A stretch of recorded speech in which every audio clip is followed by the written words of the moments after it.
together. And they're all right. Kanks's health is in a complete death spiral. There's just no other way to put it. Yesterday, he put on 3 press conferences in the Oval. And I think, you guys, this is what I think is happening. He is so demented that he's like, let's do a press conference. And so they call the press pool and they get them all together. And everybody goes, sits down, and he talks about people leaving their garage doors open in Beverly Hills, people keeping their trunks open in Beverly Hills because people are just like, you're going to take it anyway. Just come take all my stuff. All of this is lies. He lies nonstop. The press doesn't cover it. And so they just keep running in to cover all of these lies. And here's what comes out of this. So Philip Wegman says Trump is calling the press pool into the Oval Office for a 3rd time today. Never seen this before. Kara Lyon, KKK Levitt, says President Trump is the most transparent and accessible president in American history. They're having to cover up for him, because I don't think he remembers that he did the first press conference. And I don't think he remembers that he did the second press conference.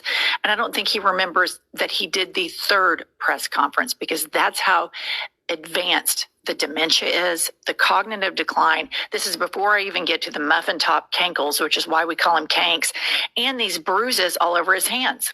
Well, I think the bruises all over his hands, I think that maybe because he didn't know he was going to have the press conference, he didn't have time to put the horrible makeup on it, because it was marked. I mean, it was a bit, he looked like he was like, it was almost rotten. There were like sores in it. Well, let me show you this, Pops. Okay. Here's Queen Elizabeth II's hand a few days before she died.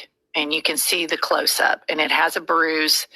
And this is, she's up walking around, and a few days later, she's dead. All right. Now let's put up Kanks's hand.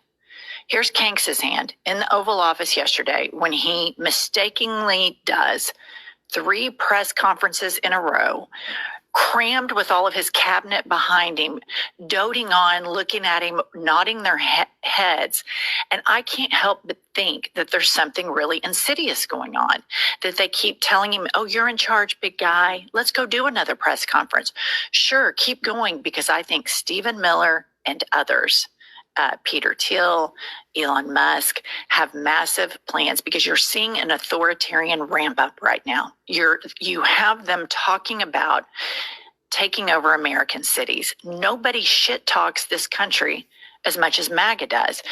All right, Kanks's health is in a complete... No one realized he... We got some breaking news. There are some alarming pictures that just came out that raise more questions about Donald Trump's health. Now, I have a lot of photos here to go through, but first, we also know Donald Trump's health is not great, because the White House was forced to talk about this after mainstream media failed to put pressure on them, but independent media put the pressure on, and they were forced to talk about it. That's why it's so important to hit like on this video and subscribe, because we can get results the way that mainstream media and corporate media cannot. Here is Caroline Levitt having to talk about the fact that Donald Trump is not doing well. Okay, so they're saying it's benign, but I have some reporting here from a doctor who has seen Donald Trump. Obviously, he can't examine Donald Trump directly, but seeing what he has seen and knowing what she said, here's what this doctor has to say about Donald Trump's condition, and he thinks that Donald Trump actually has congestive heart failure. Well, that's one person's opinion, but as he said,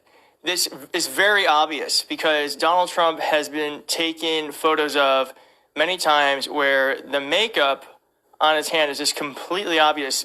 My question is about all of these photos is, and you can kind of see it there, if that's, like, if they are deciding that this is better to do. We got some breaking news. There are some alarming pictures. Finland and... Last week, the Pentagon paused some shipments of weapons to Ukraine. Did you approve of that pause? We want to put defensive weapons because Putin is not treating human beings right. He's killing too many people. So we're sending some defensive weapons to Ukraine, and I've approved that. So who ordered the pause last week? I don't know. What did you tell me? Last week, the Pentagon... 79? And why should Americans trust you to lead the country?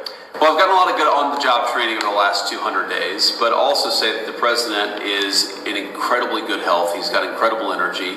And while most of the people who work around the president of the United States are younger than he is, I think that we find that he actually is the last person who goes to sleep. He's the last person making phone calls at night, and he's the first person who wakes up and the first person making phone calls in the morning. So, yes, things can always happen. Yes, terrible tragedies happen, but I feel very confident the President of the United States is in good shape, is going to serve out the remainder of his term and do great things for the American people. And if, God forbid, there's a terrible tragedy, I can't think of better on-the-job training than what I've gotten over the last